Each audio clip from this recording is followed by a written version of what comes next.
ముస్లింలకు నువ్వెందుకు ద్రోహం చేశావు జగన్? టీడీపీ హయాంలో ముస్లింల కోసం అమలు చేసిన పథకాల్లో 10 పథకాలను రద్దు చేశావా లేదా? దుకాన్ మకాన్ పథకం ఏది? రోషినీ పథకం ఏది? టీడీపీ హయాంలో సుమారు 46,000 మంది ముస్లింల స్వయం ఉపాధికి 50% రాయితీతో 2.50 నుంచి 3 లక్షల వరకు రాయితీ రుణాలిచ్చారు. ఈ రాయితీ రుణాలను నువ్వెందుకు ఎత్తివేశావు?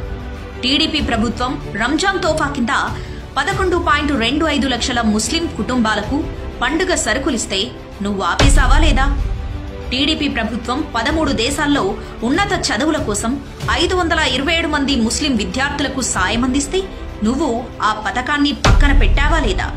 టీడీపీ ప్రభుత్వం 344 షాదీఖానాల నిర్మాణానికి లేదా మరమ్మతులకు 2 లక్షల నుంచి 2 కోట్ల వరకు సాయం అందించింది. మరి నువ్వేమిచ్చావు? టీడీపీ హయాంలో కడపలో హజ్ హౌస్ ను 90% నిర్మించారు. పూర్తి చేశావా? విజయవాడ గుంటూరు మధ్య హజ్ భవనాన్ని కట్టిస్తా అన్న నువ్వు కట్టించకపోగా టీడీపీ ఇచ్చిన స్థలాన్ని కూడా రద్దు చేశావా లేదా? టీడీపీ ప్రభుత్వం దుల్హన్ పథకం కింద 5 ఏళ్లలో 38,000 మందికి పైగా పేద ముస్లిం యువతుల వివాహానికి సహాయం అందించింది. నువ్వు ఆ పథకాన్ని 4 ఏళ్లు ఆపేశావా లేదా?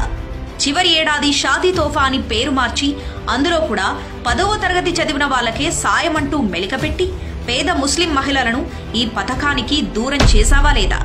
టీడీపీ ప్రభుత్వం ఉర్దూ యూనివర్సిటీ ఏర్పాటు చేసింది. ప్రత్యేక ఉర్దూ డిఎస్సి నిర్వహించి 1100 మంది ఉర్దూ టీచర్ల పోస్టులని భర్తీ చేసింది.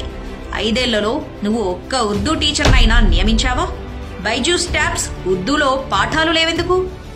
గత టీడీపీ హయాంలో 648 వక్ఫ్ సంస్థలకు గ్రాంట్ ఇన్ ఎయిడ్ కింద మసీదులు, ఈద్గాలు, దర్గాల మరమ్మతులకు 50 కోట్లు ఇస్తే నువ్వు కేవలం 17 సంస్థలకు 2 కోట్లు మాత్రమే ఇచ్చి చేతులు దులుపుకున్నావు.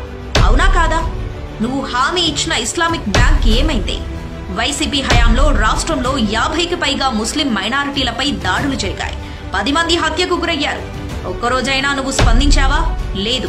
ఎందుకంటే జగన్ అను నువ్వు ఒక ముస్లిం ద్రోహివి.